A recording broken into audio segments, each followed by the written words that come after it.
So my name is Xavier, and I will be speaking to a number of topics today for you. We have 3 topics today: performance improvements, huge LPs, PDHG and GPU, and nonlinear optimization. And so for the performance improvements, I will turn immediately to Tobias. You're on mute, Toby.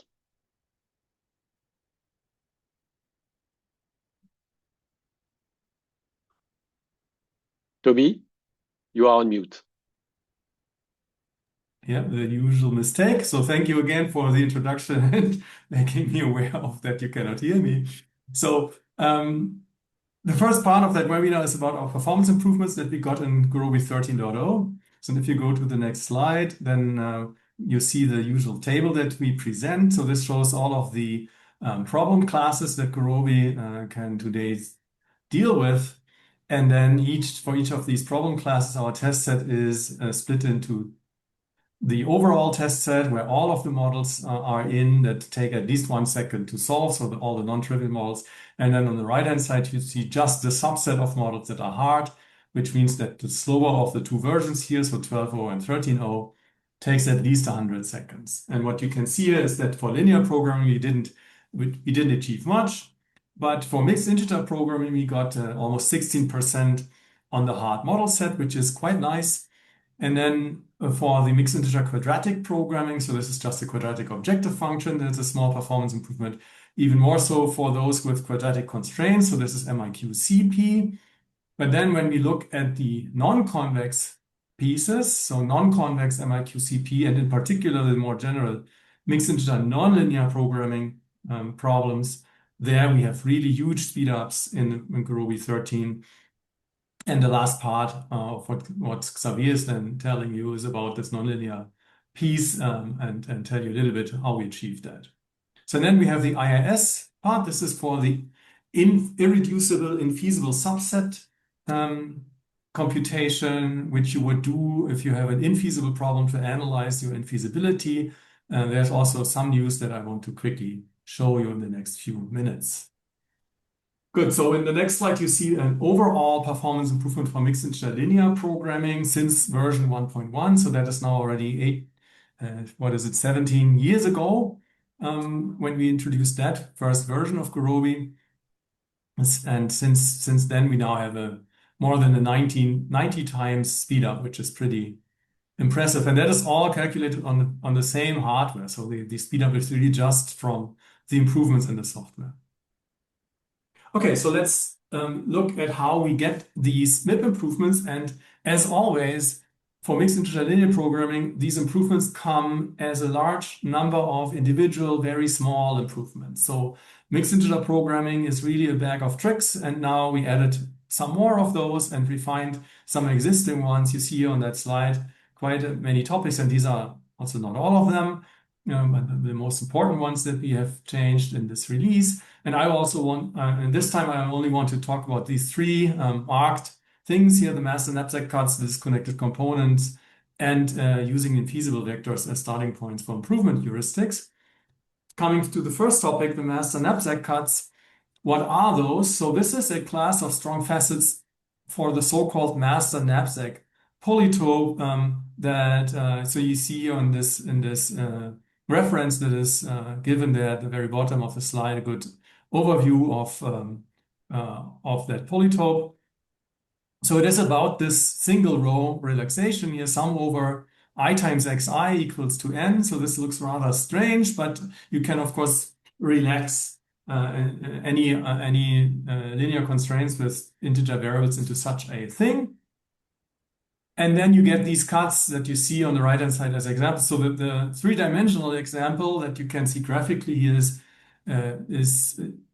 pretty easy to explain, but not so interesting in that regard, because the facet is actually then just equivalent to a regular just knapsack cover cut. But in higher dimension, in that 8-dimensional example below, you see that there's something interesting happening. So this is one of the facets with these coefficients that you see here that we would then separate in the code. So this does not affect too many models, only 10% of our models in the test set, and on those it gets a small improvement of 2.5%. So not very big, but another trick for the bag.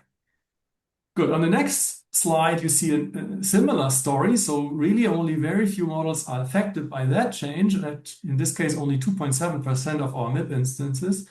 But for certain classes of problems, it is quite huge. So we reworked the disconnected components algorithms in our code. So how we would deal with problems that really fall apart at least after pre-solve into independent components in the constraint matrix.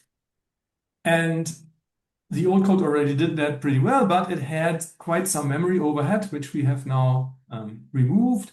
And also the new code is now faster on those problems. So there are a few customers who have really such problems where these components really appear.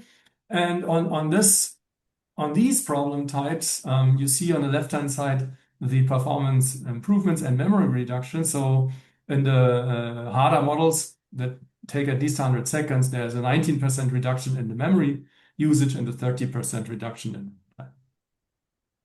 Okay, the final thing that I'd like to talk about is using infeasible solutions as starting vectors for improvement heuristics, such that hopefully eventually they get so much improved that they finally become feasible. So improvement heuristics like RINs and others that we have usually need an incumbent solution to work on, right? So you take the incumbent in RINs, you take the LP solution, you fix the variables that agree in each, and then you solve a submip to hopefully find a solution that is better than your previous incumbent. But usually those you could only use after you have found a first feasible solution. And now the idea is, while you do not yet have an incumbent solution available, you could just use an infeasible integer solution to do that. So there's nobody would tell you that RINs can only work on a feasible solution. But of course, then there's no guarantee that in the RINs submip you will find something feasible. So, but where do these infeasible solutions come from? So we will often collect them as rounded solutions of the root cut LP solutions. We have also the option, sometimes our heuristics find some solution, but in the end, we reject them because they are a little bit violated due to some numerical issues, but those vectors we could also use as starting vectors for RINs and other improvement heuristics. And then it could also be that we do have a feasible solution for the original model, for example, coming from a user MIP start, but after pre-solve, this is no longer feasible because of dual pre-solve reductions, but still, that now infeasible vector in our pre-solved space could still be used as a starting vector for RINs and others. So, and then submip heuristics would then do the same. They also have a root cut loop and so forth. So we could then get the infeasible solutions in that submips and extract them to be infeasible solutions in the master map and then use them there as starting vectors for the improvement heuristics.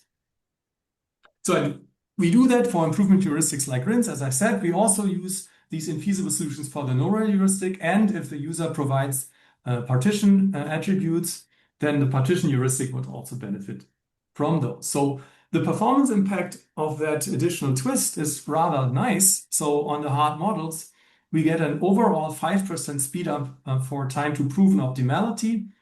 And if we only look at the time that it takes to find the first feasible solution, then this time is reduced by 11%, so pretty nice. So if we now look on a specific problem instance, I can show you the effect in a pretty dramatic way just on that one particular instance, of course, so that could be an outlier, but still you see what it does, right? So on the black bar at the top, that is the incumbent solution value. Initially, it is infinity because there is not yet any incumbent.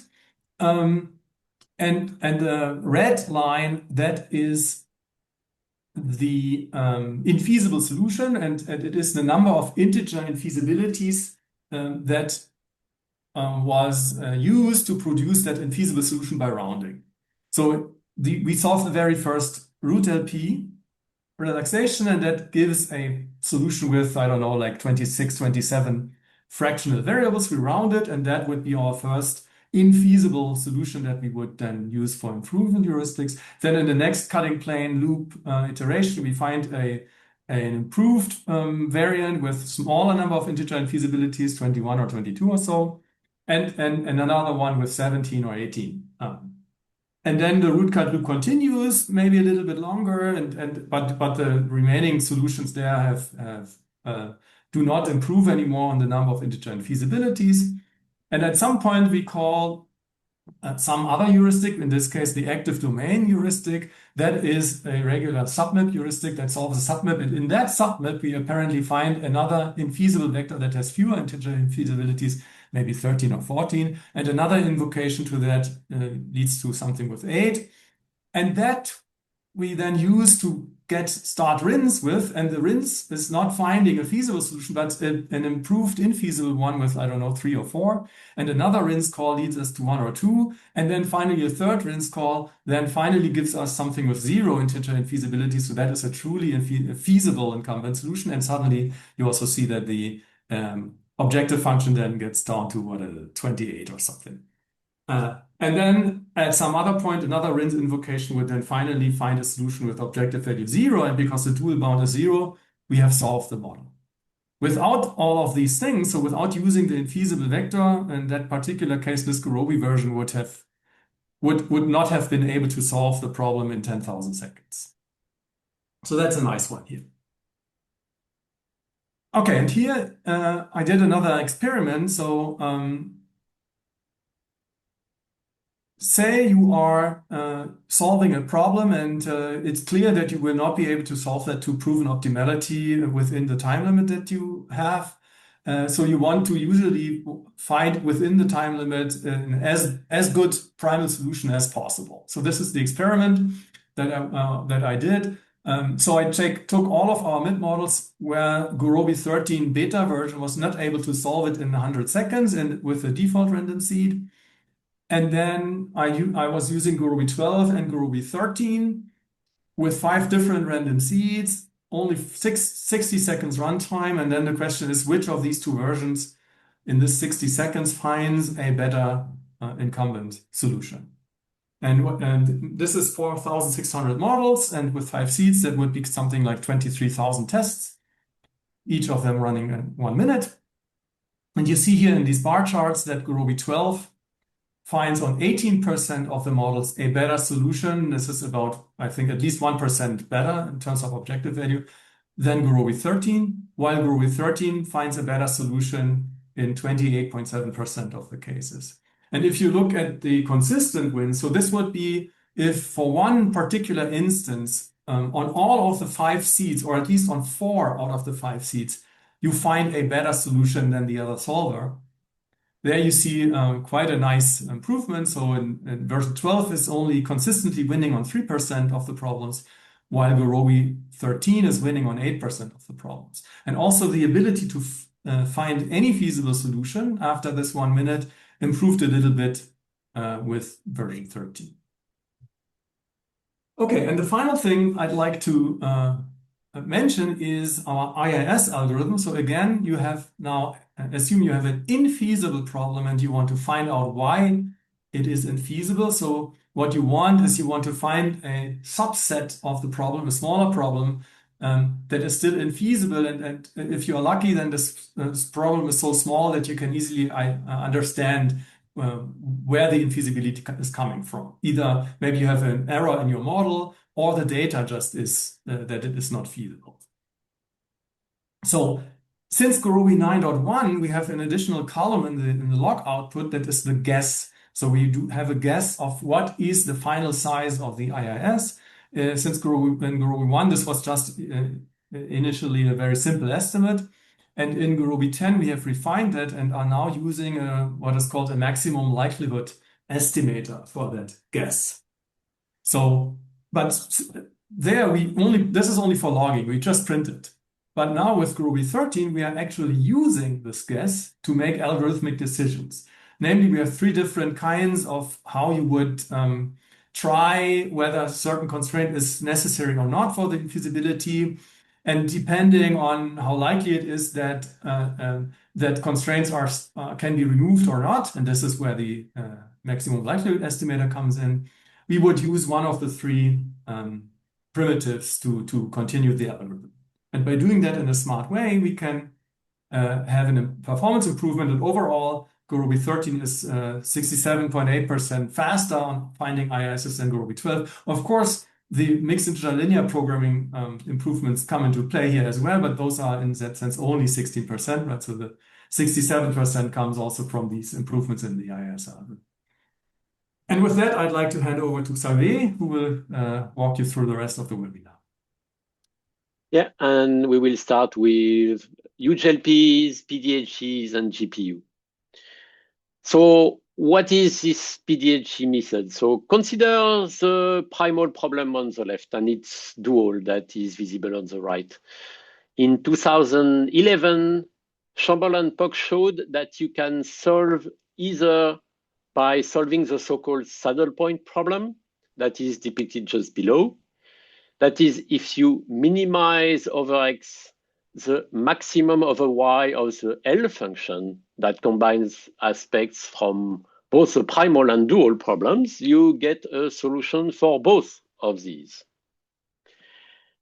And they also found an iterative way to solve this saddle point problem. You can imagine two players. The primal player adjusts the x vector to minimize the function L of x and y. Note how xk plus 1 is computed from xk by subtracting a fraction of the gradient in x of the function, shown in red. And the dual player adjusts y to maximize the function by similarly adding to yk a fraction of the gradient of L shown in blue. And they alternate moves until they reach a balance point, the saddle point. And in these iterations, the expensive operations are the two matrix vector products, A transpose Y and AX. And these matrix vector products are memory bound. They are very efficient. They scale very well on GPUs because you can parallelize them very well with each thread going through the same operations. All the threads go through the same operations. And so that's why PDHG is a good fit to run on a GPU. So this story here is really just the gist of the algorithm. There are many improvements that were made, and I mentioned some references here. One aspect to take into account is that PDHG will often be constructed to end on a relative tolerance criteria. And this relative tolerance criteria will take some norm of the right-hand side or the norm of the costs. And that means that if these have big values, then the tolerances that will be applied are large, and you may end up with a solution that has large violations. So this is something to keep in mind when you want to compare different PDLP solvers. You need to pay attention to the quality of the solution. And because the tolerances are large, these criteria will typically be reached first, and they are the only ones in most PDLP solvers. So in Gurobi, we have also a criteria that uses absolute tolerances, which is what most users are used to, with absolute residuals down to 10 to the minus 6, which don't typically require to assess the violations in the solution. And so we have a PDHG abstol to control this criteria. If you set the relative criteria, the relative tolerance to 0, then only the absolute tolerances will be used. And that's a way to make sure that you have what you want as the quality of the solution. An alternative, which is the default in Gurobi, is to leave crossover on. Crossover will take the PDHG solution and turn it into a basic, probably much sparser, and definitely more precise solution. And so that's something that is done by default with Gurobi. If you leave it on, you will get what you would expect. This shows the behavior of the PDHG algorithm on a absolutely trivial, very simple problem with only 2 dimensions. But you can see the primal trajectory on the right, the dual trajectory, the point Y on the middle, and the errors that are in the values computed. And this goes down. And you can see that you have to have quite a number of iterations. PDHG algorithm will typically use thousands or tens of thousands of iterations. So what can we use PDHG for? What does that give us? Well, we took our more than 2,000 instances of real-world customer models. And of course, this test set is heavily biased towards models that we can solve with the existing algorithms or the algorithms that existed before. But if we filter these to consider only the most difficult problems, then we could see that by running this difficult LP test set on a very powerful GPU, a GH200, and compare that to what you could get on also very powerful CPU, a MacBook Pro M4. Then we did the comparison between the two. And what we saw is that 93 problems over this whole test set are solved faster with a GPU rather than any other method on the CPU. So that's the kind of speed up that you can get from a GPU. Another way to look at it is that the largest improvement that we saw in one of these models was for this RWTH timetable problem. It's a public problem. And you can see that PDHG on the CPU gives you 14x speed up compared to barrier on the CPU. And PDHG, the same algorithm, running on the GPU, gives you a 37 speed up. So compared to barrier again. So what that means is the GPU in this test set, in this experiment, got us something like a 2 to 3 times speed up, not 1,000 times. So PDHG is not a silver bullet. It complements our existing algorithms. It can enable solving that LPs that are otherwise intractable, but it doesn't replace the algorithms that we have.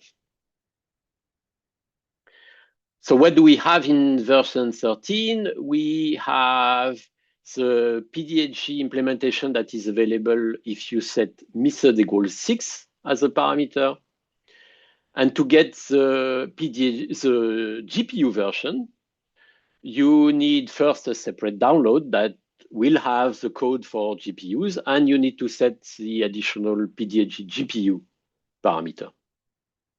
As I was mentioning before, crossover is integrated. You will get a basic optimal solution out of the method equals 6.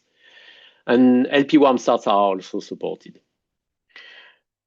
I want to point out that at this very moment, for the release 13.0.0 that is out, PDHG for GPU is considered a beta feature. It still needs some testing. We very much welcome all the tests that you can do, but you should know that we have not yet raised that feature to a preview. A preview would mean that we are confident that the algorithm works well. A preview would mean that it is supported. And the reason we would consider it a preview is that we very much expect that it will change in behavior or API in future releases. So we expect that the PDHG on GPU is a preview in the first technical release at the beginning of next year. Let me now switch to nonlinear optimization.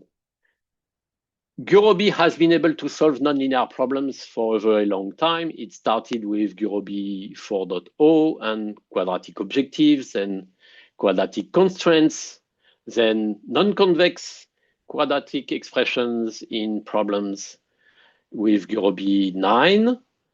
And then we went to MILP with static approximation of nonlinear functions using piecewise linear functions.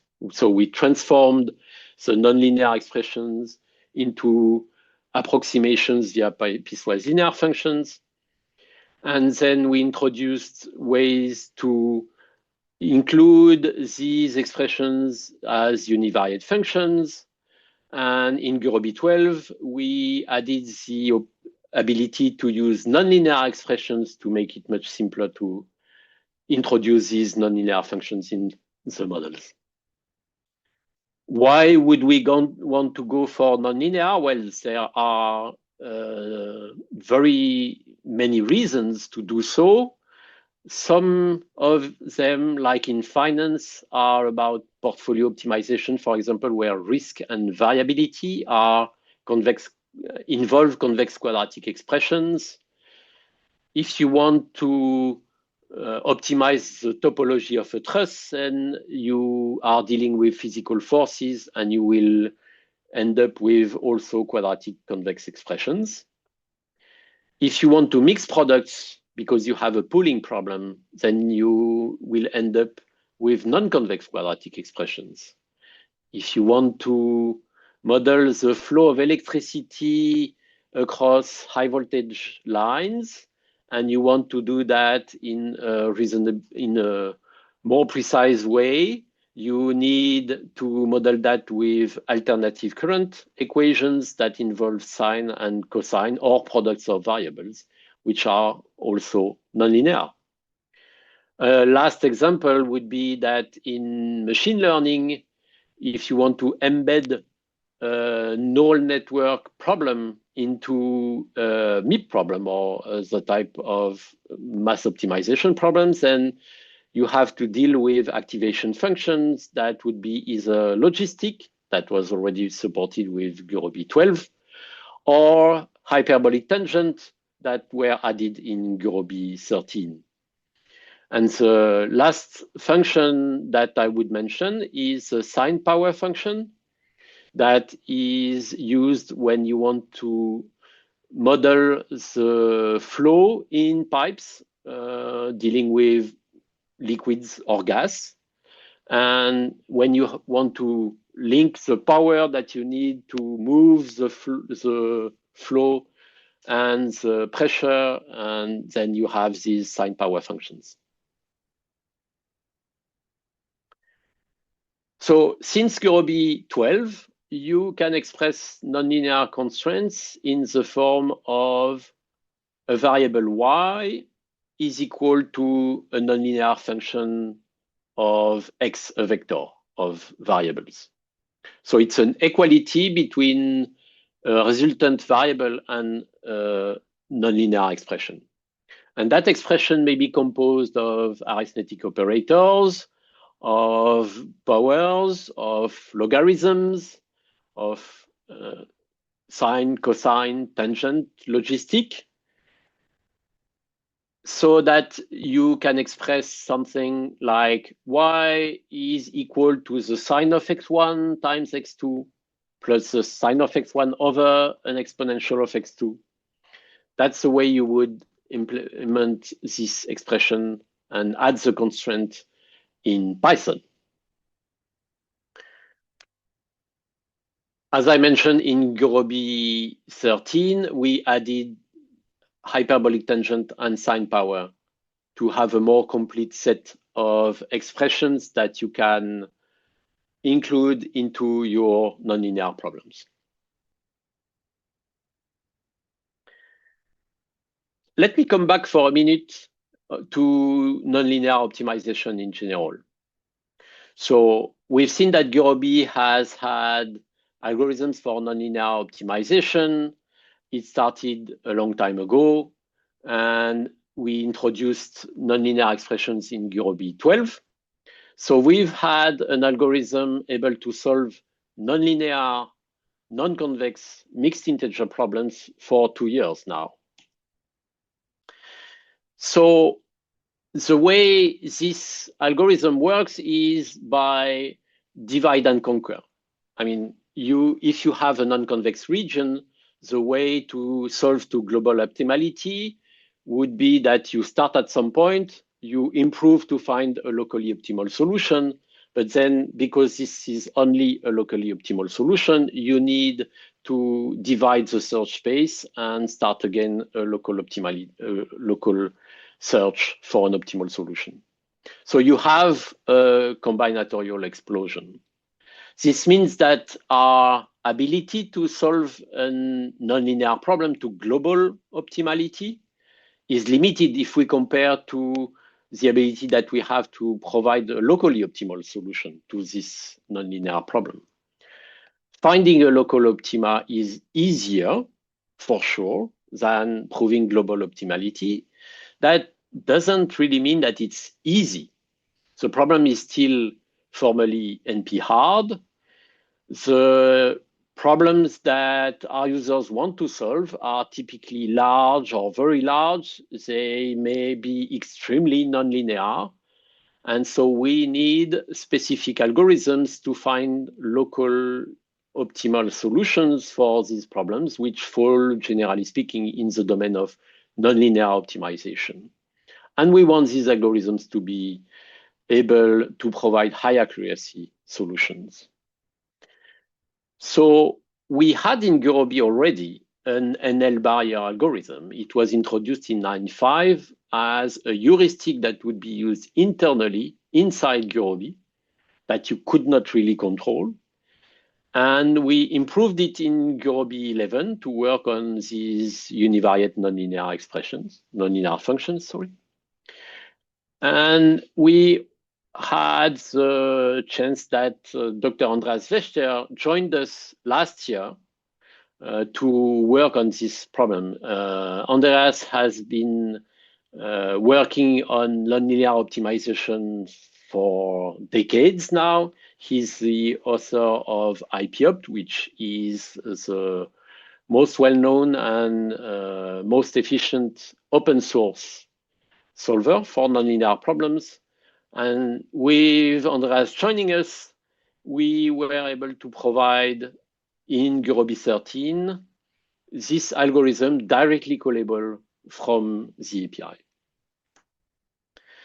So the nonlinear barrier is an interior pod algorithm for nonlinear programming. It converges to first order optimality conditions. I will not go into the details of all of this, and specifically not in all the bells and whistles that are necessary to get it to work well, because that will be the topic of one of the upcoming webinars. Suffice it to say that this approach has proven to be very robust in practice, and this is specifically the one that is used in IPOpt. So first order optimality conditions, what does that mean? That means that, so these are the KKT conditions that the NL barrier algorithm tries to achieve. And if it's successful in achieving these conditions, then it will report a fourth order optimal solution. That's what it will say in the log. So status will be GRB locally optimal. So this is, in theory, it could be any saddle point or local maxima. In practice, this almost never appears. So this is really a locally optimal solution. It could be that the algorithm has trouble finding a primal feasible point, in which case it goes into a feasibility relaxation phase, and from there, it either goes back into regular iterations after resolving the infeasibility, or it may conclude that it cannot decrease infeasibility in this local area of the search space, and this would lead to a status of GRB locally infeasible.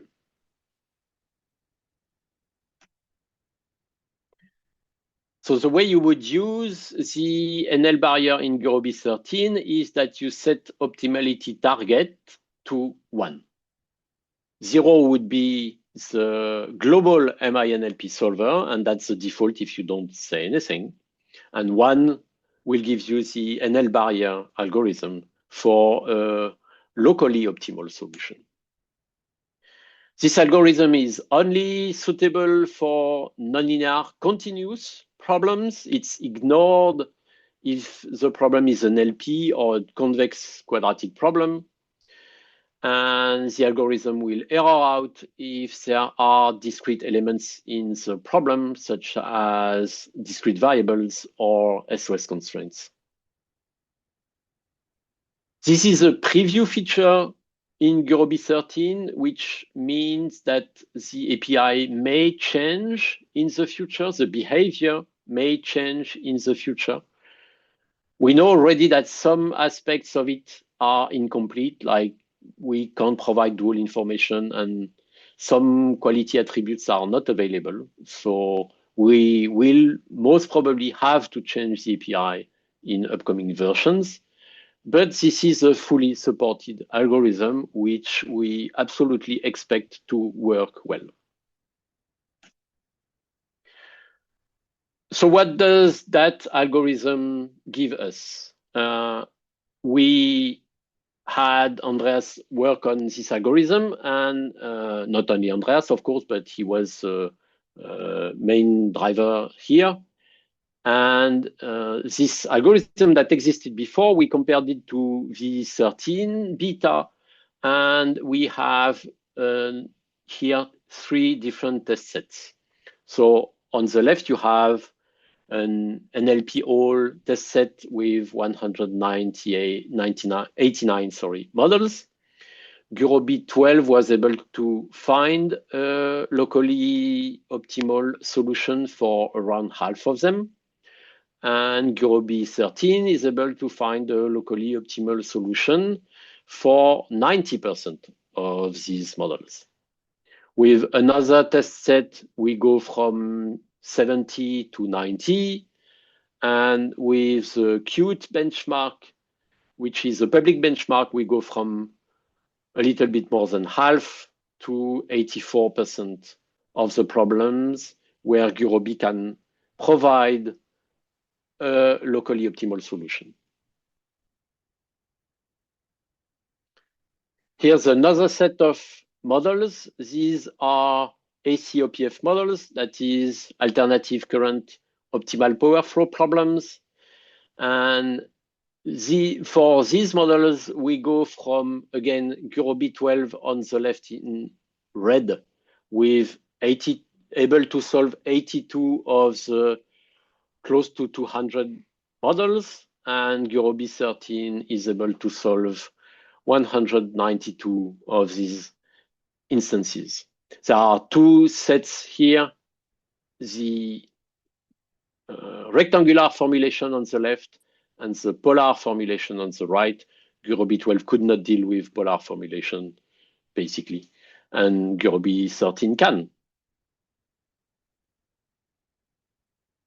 If we look at the log that you may get from solving a non-convex problem with nonlinear barrier, here this is a case of, again, an ACOPF problem that represents a realistic network, because that's the one that was in France in 2013. So we have Gurobi telling us that the problem is a non-convex problem and that it will use NL barrier because we said optimality target to 1. Presolve is running, and then barrier starts. We see the first iterations of the nonlinear barrier algorithm. And at some point, namely here at iteration 42, the algorithm loses feasibility. That's why it prints the log with a star in the number of the iteration. And so it switches to this feasibility relaxation mode and comes back with feasibility at iteration 68. And then it makes progress, it reduces the residuals and gets done. One thing to note, so this problem was solved in 19 seconds. And as Hassan would put it, if you would try to solve such an ACOPF problem to global optimality, it would take approximately forever seconds with the technology that we have at this point. But the local solution is a very good one. And that's why this algorithm is useful. Usually, I mean, for the problems where there are quite a number of problems where the local solution is a very good one.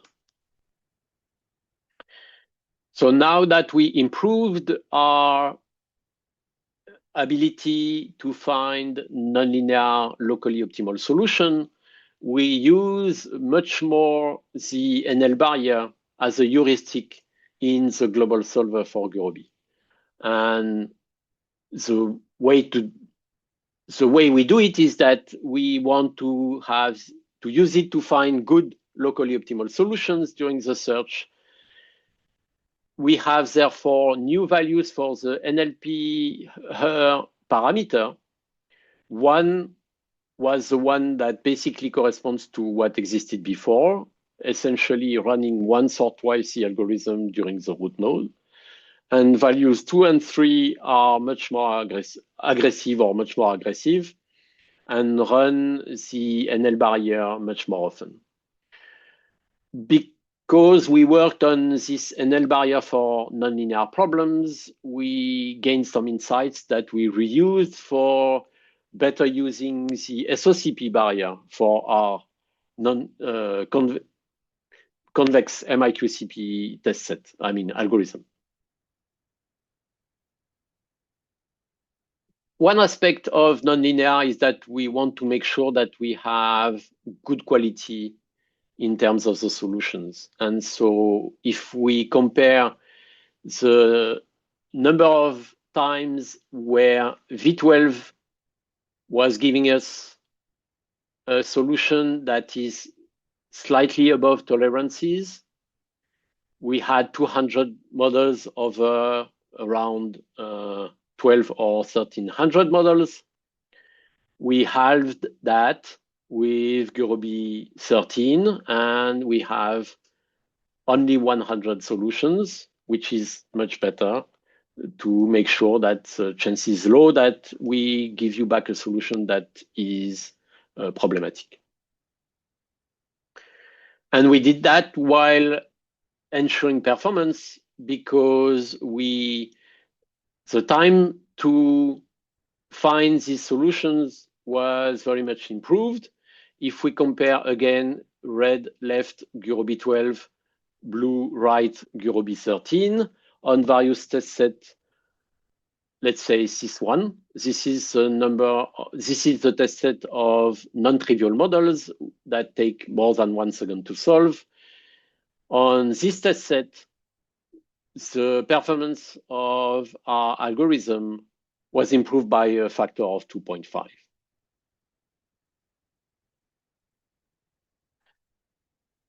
This translates, as I was mentioning, into improvements for our non-convex MIQCP algorithm. You have here the history of all the speedups in the various Gurobi releases for this algorithm, and that culminates with Gurobi 13 to more than 120 times faster on the same hardware. So that's where we are about the Gurobi optimizer. I would like to say a few words about other changes in Gurobi that are related to the remote services. The first I will mention is the fact that we have an autoscaler for cluster managers on Kubernetes. So if you use a compute server on Kubernetes cluster and you have a cluster manager to handle all of these compute servers, then the cluster manager will be able to scale up and down your instances of compute servers depending on job queue, waiting time, idle time, etc. And so this autoscaler operator is available through Docker Hub, and was just released now with Gurobi 13, but would work on any supported Gurobi version. And the last thing that I will mention today is that we worked on accessibility so that the UI of our remote services is much improved on that aspect.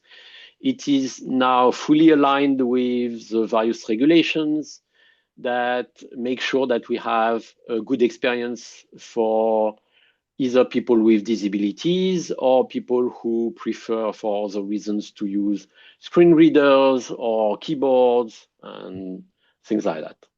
So we improved the structure of the pages.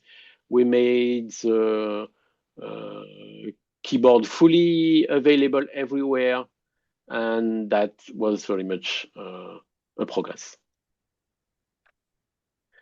So this is my concluding slide. We mentioned performance for MILP. That's what Toby talked about. We mentioned nonlinear. We mentioned PDHG. All of the details you can find in the Gurobi Optimizer release notes, for which you have a QR code here. We worked on the documentation last year. It's very dynamic. It's much nicer in our opinion. So please go look at there. And I'm done here. Thank you so much, Xavier. Hope everyone found that incredible.